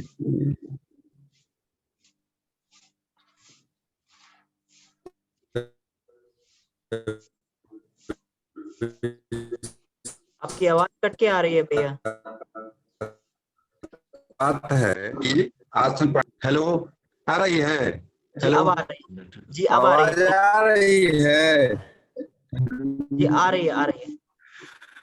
जी कह रहे थे पिताजी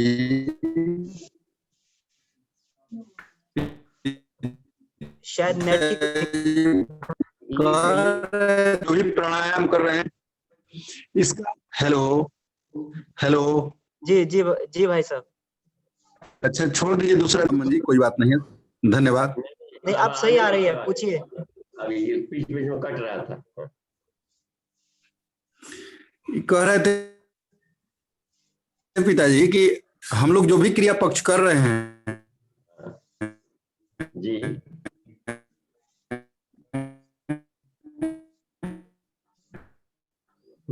फिर कट गया, आवाज नहीं पहुंच पा रही। उसको लिखित में दीजिए तो मैसेज। जी आप अपना लिखित में। समय लगेगा। हाँ लिखित में, चैटिंग में लिख दीजिए। दूसरा दिन वो पूछ लिया जाएगा। नहीं आज जी। लिखिए, ठीक है, भूला लिख जाएगा देंगे। फिर। हाँ उसको चैटिंग में लिख करके भेज दीजिए, उसमें एक जी चैटिंग शब्द है। जी माधुरी दीदी आप अपना प्रश्न पूछ लीजिए। मैं विष्णु बोल रहा हूँ, माधुरी वाइफ है। अच्छा जी। हाँ जी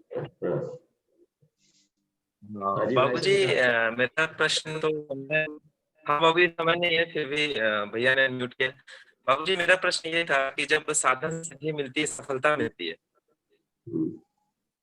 तो कहीं ना कहीं जो है एक मतलब बड़े स्टेज का जो है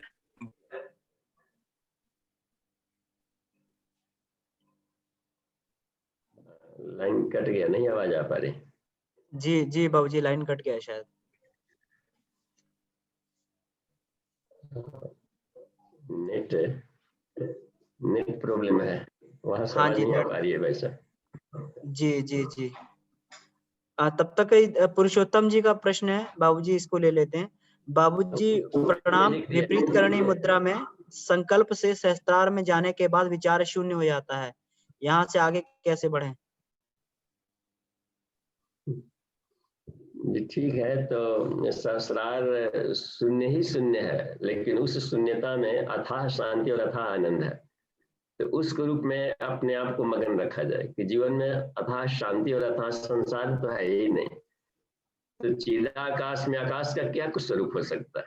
सूक्ष्म जगतों की चर्चा करते हुए पूज्य गुरुदेव ने लिखा है कि ये हम लोग सोचते हैं कैसा स्वर्ग होगा, यहाँ नरक होगा, ये शिवलोक होगा, ये बिल्डिंग वो बिल्डिंग, ऐसा कुछ भी नहीं है। सीधे लिख दिया है, ऐसा कुछ भी नहीं है जैसा हम लोग खोपड़ी में सोचते हैं। जो भी स्थूल लोक है या ग्रह नक्षत्र दिख रहे हैं वहां पर जो भी जीव जंतु है, यह स्थूल में इतना ही है। बाकी यहीं पर सारे हैं, लेकिन वो सब संकल्प शक्ति से ही काम करता है। सपना में कितना रोड हम लोग बना लेते हैं, रोड शहर नाला, खोजिएगा कहीं पर उसका सर्वे कीजिएगा कहाँ पर था, उसका क्या नंबर है, खतिया नंबर, कुछ नहीं मिलेगा वहां। तो वो साधक के भाव के आधार पर वो इसका लोक है। तो अनंत लोक होते हैं, एक ही साधक के भीतर अनंत भाव बना सकता है। तो जब शून्यता की स्थिति आती है तो शून्यता में डेडनेस नहीं, एक अथाह शांति, हमने उस शून्यता का अनुभव किया है और उसमें इतना आनंद है, इतनी शांति है और इतना एक दिव्य अमृतम दिव्य अमृत में प्रकाश है कि उसका एक स्मरण मात्र भी आ जाता है, तब तुरंत लगता है कि हम ताजे हो गए। तो वो बोधत तो बढ़िया चीज है और उसको चिदाकाश कह सकते हैं, चिदाकाश आकाश वासम भजे हम, वही सहस्रार है। अनंतता है वहां पर, अनंतता किसी भी चीज में अनंतता है, अनंत शक्तियों से युक्त है वो। तो इतना साधक का अपना विल पावर हो जाता है ताजा और तीखा और इतना उज्जवल शक्तिशाली कि सोचना हुआ और लगेगा कि सब कुछ ये दिख रहा है। उसी में अनंत लोग के लिए दिखेंगे और कोई धक्का मुक्की नहीं होगा, हर एक के लिए, चाहे ब्रह्मा विष्णु महेश बॉडीलेस बॉडी जितने भी देव शक्तियां हर जगह। उससे नीचे वाले लोगों को इसको चक्र कहा गया, 7 चक्र 7 लोग। उसमें उस चेतना के लोगों से आपको संपर्क बनने लगेगा। चिंतन एक वेव्स के रूप में आता है, तरंग, और जैसा सोचेंगे अनेकों सपना में आप आदमी बाजार बाजार सब फल फूल सब अपने अपने स्टॉल लगा देता है, सब नए नए वेराइटी के लोग आ जाते हैं। ऐसे ही आपको सारे देवी देवता मिल करके लाभ लेंगे। तो वो इतना आत्मा में कृष्ण का गुण है ऐसा, तो सारे सूक्ष्म है वो। तो अपने ऊपर रहा कि हम किस रूप में लेते हैं।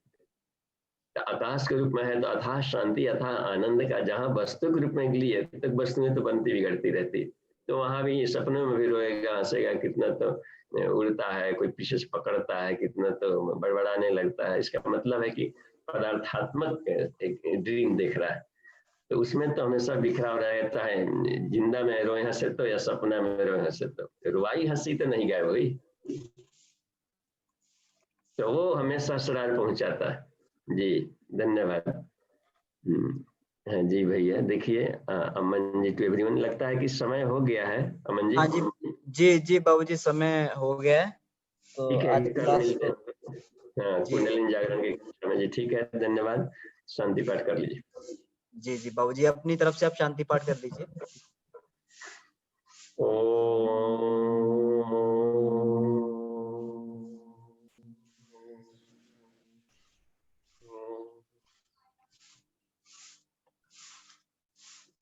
शांति शांति शांति। समाप्ति। प्रणाम।